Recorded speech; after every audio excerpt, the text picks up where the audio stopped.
Beauty without sense is like a golden pot full of dust. But Sandra did not care. While you enjoy the story, please don't forget to subscribe, like and comment.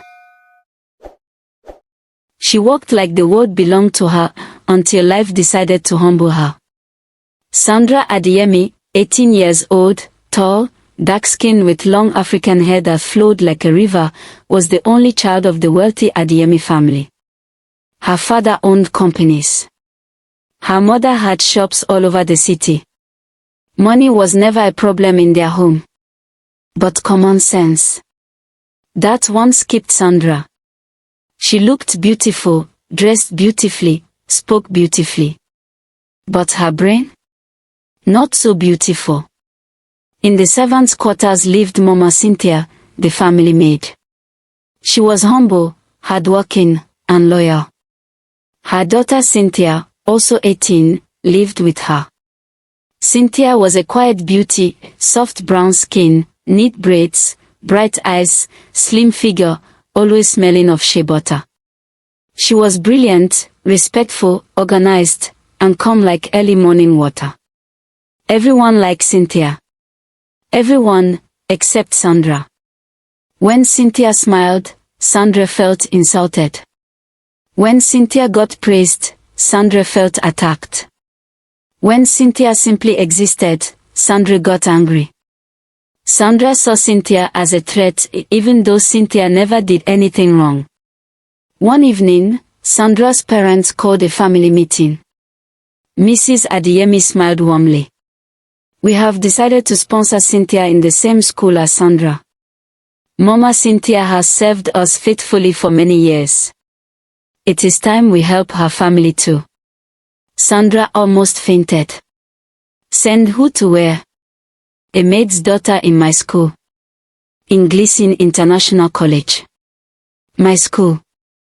She forced a smile, but inside her heart, thunder was cracking. That night, Cynthia knelt to thank the Adeyemis. Sandra watched from the stairs with burning eyes. Cynthia whispered, "Thank you, Ma, thank you, sir. I will not disappoint you." Sandra hissed. "You already disappointed me by being born." On Cynthia's first day, she wore a clean uniform Mama Cynthia bought with all her savings. Sandra arrived in a shiny black jeep, swinging her hair dramatically. Students rushed to hug Sandra. No one paid attention to Cynthia until she walked into class and greeted politely. "Good morning," she said. Her voice was soft and warm. Some boys turned their heads. Some girls smiled back. Clinton, the school genius, raised his eyebrows, impressed. Sandra burned with jealousy. During break, Sandra gathered her close friends. "Nobody should talk to that girl. She is a house girl, do you hear me?" They nodded like loyal soldiers. Trouble became Cynthia's new shadow. The lying game. Sandra told teachers Cynthia stole markers. She told classmates Cynthia wore fake perfume. She told seniors Cynthia was pretending to be gentle. Cynthia ignored her. The notebook trick. Sandra poured water inside Cynthia's locker so her books got soaked. Cynthia dried them in the sun and kept reading. They pushed her down the mission. Sandra paid 3 girls to bump Cynthia on the stairs. Cynthia fell and sprained her wrist. Sandra laughed when she saw her wearing a bandage. Clinton didn't laugh. He walked up to Cynthia and asked gently, "Are you okay? Who did this?" Cynthia shook her head. "Please don't worry. God will handle it." Clinton nodded, but from that day, he observed Sandra closely. Sandra was not evil by birth, but she was spoiled. Everything she wanted, she got. No one told her no. Her parents' biggest mistake was forgetting to teach her humility. She hated Cynthia because Cynthia was brilliant without trying. Cynthia was humble despite her beauty. Cynthia didn't need money to shine. Clinton liked Cynthia naturally. Sandra wanted Clinton to like her, but Clinton preferred quiet, intelligent people. Sandra felt inferior, and she hated that feeling. So she tried destroying what she couldn't become. One afternoon, Sandra set a small fire near the servants' quarters, then shouted, "Fire! Fire! It's Cynthia's cooking pot. She is careless." People rushed out. Mama Cynthia panicked. But neighbors later found out Sandra threw the matchstick herself. The estate guards were angry. Sandra's parents were embarrassed. Cynthia cried quietly that night, not because of the fire, but because she didn't understand why Sandra hated her so much. Final exams approached. Cynthia read day and night. Clinton shared past questions with her. Sometimes they read under the mango tree. Sandra's jealousy turned into madness. One afternoon she confronted Cynthia. "Stay away from Clinton. I'm warning you." Cynthia frowned slightly. "Sandra, Clinton is just a friend." "Liar. You want to shine more than me in everything." Cynthia sighed. "I'm not competing with you." That sentence felt like a slap. Sandra went home and planned something dangerous. When everyone slept, Sandra sneaked into the exam hall with 2 boys she paid. They planted printed answer sheets under Cynthia's desk. Sandra whispered, "Tomorrow she will be expelled. Let's see who will smile again." But they didn't know someone was watching. Clinton, studying in the library, heard sounds and hid behind a window. He recorded the whole thing. Sandra laughing. Boys placing cheat sheets. Sandra plotting Cynthia's downfall. He sent the video to his mother, the Attorney General of the Federation. She replied, "Good job.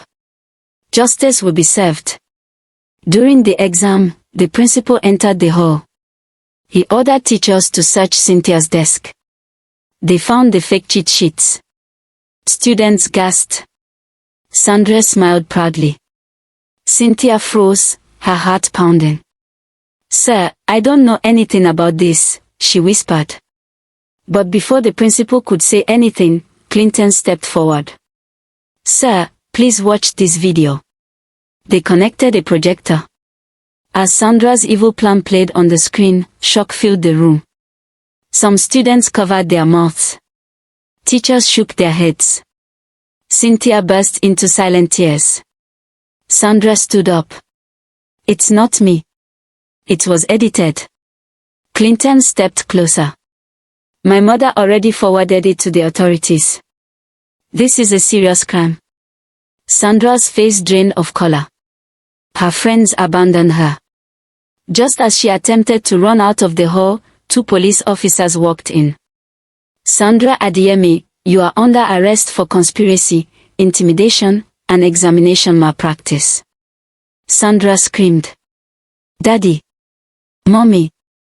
Help me!"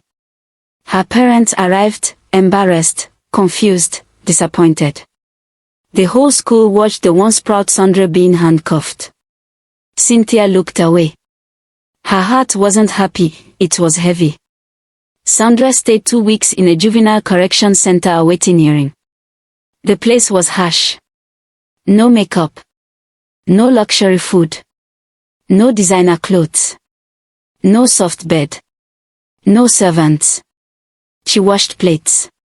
Scrubbed toilets. Shared a bunk with 2 other girls.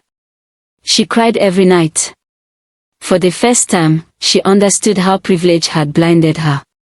One night she whispered, "God, please give me one more chance." Mrs. Okoye, the Attorney General, handled the case herself. He presented the video. Teachers testified. The boys confessed. Sandra pleaded, cried, fell on her knees. "I'm sorry. I was jealous. I didn't know it would go this far." The judge considered her age. He sentenced her to 3 months community service, mandatory counseling, academic probation. A written public apology. Sandra's parents cried. Mama Cynthia cried. Even Cynthia cried. Sandra looked at Cynthia with a broken voice. Why are you crying? I hate you. Cynthia replied, tears streaming, because I never wanted your life to break. Those words cut deeper than punishment. After her release, Cynthia and Mama Cynthia were waiting outside the courthouse. Sandra froze, ashamed. Cynthia walked to her, gently holding her hand. Let's go home. Sandra shook her head. Why are you being kind to me? Because hate didn't help you, and it didn't help me. For the first time, Sandra hugged her. It was a long, emotional hug. Sandra returned to school and shocked everyone. She apologized to every classmate. She apologized to teachers. She walked humbly, quietly, respectfully. She even asked Cynthia, please, can you tutor me? I want to be better. Cynthia smiled. I will help you. They studied together. They ate together. They laughed together. Sandra began improving slowly. She discovered she liked literature. She discovered she could think deeply when she tried. She even told Clinton, thank you for doing what was right, not what was easy. Clinton nodded. You can be better, Sandra. Make the most of your second chance. By the end of the school year, Sandra wasn't the top student, but she wasn't failing anymore. She wasn't proud, or wicked, or jealous. She had learned the greatest lesson. Envy destroys the container that carries it. And when graduation day came, Cynthia and Sandra stood side by side, smiling, friends at last, proof that people can change, and kindness is stronger than hate.